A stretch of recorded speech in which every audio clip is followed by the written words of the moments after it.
असे डोळे झाकून आम्ही बोलू शकत नाही की अरे आम्हाला 3 BHK द्या, 4 BHK द्या. आम्हाला रिपोर्ट द्या पहिलं, तुमचा फिजिकल रिपोर्ट काय आहे तेव्हा आम्ही सांगू तुम्हाला. आणि ते बिल्डर सोसायटी आम्हाला द्याय ना, आम्ही ही लिस्ट तयार केलेली आहे की ही लिस्ट आहे ना, आम्ही त्याला कधीपासून मागतो की हे ना तुम्ही सांगा की आमची मागणी योग्य नाहीये किंवा हे डॉक्युमेंट तुम्ही आम्हाला द्या, काम चालू करा. रिडेव्हलपमेंट आम्हाला ऑब्जेक्शन नाहीये. तुम्ही 40 जण म्हणताय, टोटल 44 जण तुमच्यासोबत नाही. हा रूल आहे, 51% जर लोक त्यांच्या बाजूने असले तर ते करू शकतात. लिगल वेनी चालत असेल कारोबार तर एवढं पर्सेंटेज तुम्ही थांबू शकत नाही, ते करू शकतात. पण आमचं ऑब्जेक्शन कुठं आहे की इनलिगल वेनी चाललेलं आहे. इनलिगल वे पहिली गोष्ट काय, हे चेअरमॅन सेक्रेटरी स्वघोषित आहेत.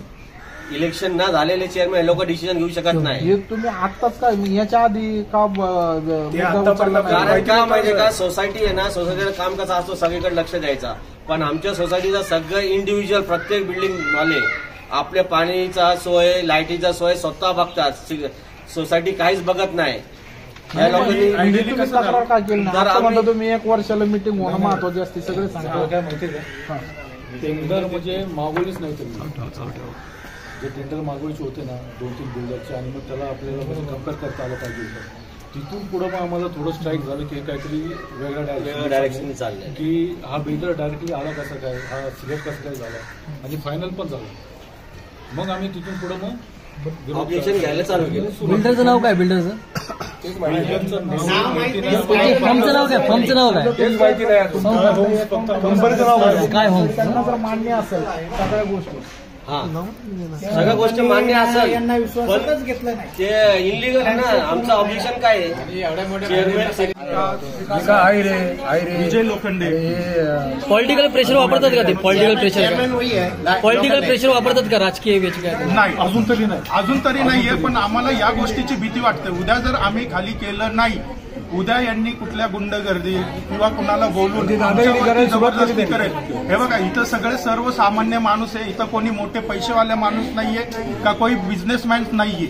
इथं जे आहेत ते सगळे सर्वसामान्य माणसं आहेत. उद्या जर कुठल्या गुंडगिरीला प्रवृत्ती होऊन कुठं जीवितहानी झाली, याला जबाबदार कोण, हा प्रश्न.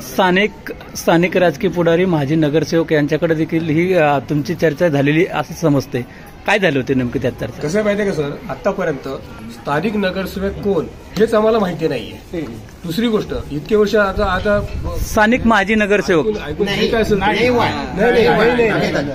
ये हम लोग का हमको हमारे आदमी मिलने के बाद में हम लोग ये कर रहे हैं, बाकी कोई नगर सहयोग इस पे लिया नहीं, हमने कुछ लिया नहीं.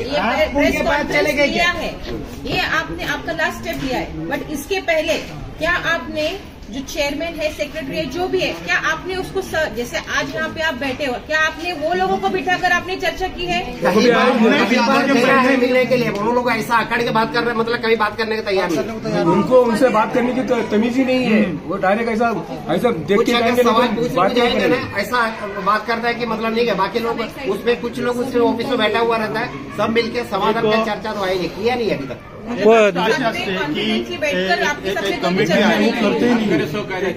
कमिटी आहे, तर तुम्ही जर प्रश्न उपस्थित करतात तर तुम्हाला उत्तर द्यायला फक्त चेअरमॅन सेक्रेटरी हे जबाबदार आहे. तर चेअरमॅन सेक्रेटरी सोडून बाकीचे जी लोक आजूबाजूला बसलेले असतात ते आमच्या अंगावर नाही का आम्हाला उत्तर देतात आणि आवाज चढवून बोलतात. हे बघा, आता मी तुमच्याशी बोलतो तर ह्याच आवाजात मी बोलतो, तर माझी अपेक्षा पण ती आहे. जर मी तुम्हाला म्हटलं नाही का याकडे तुम्हाला काय करायचं ते करा. त्यात काही असे गुंड पार्श्वभूमीचे काही आहेत का त्यात? असं काय कोण आहे? कोण आहे त्याच्यात नेमकं असं गुंड पार्श्वभूमीचं कोण आहे? कोण व्यक्ती आहे तसं? तुमच्या सोसायटी संबंधित आहे का? नाहीये सोसायटीत, तर असं गुंड प्रवृत्तीचे याचे तर कोणी नाहीये. पहिली गोष्ट अजूनपर्यंत तर नाही म्हटलं ना. मी काय म्हटलं, अजूनपर्यंत तर नाही, पण यापुढे जर आम्ही आम्हाला पण नाही माहिती इथून पुढे होऊ शकते. काय होईल हे आम्ही पण सांगू शकत नाही.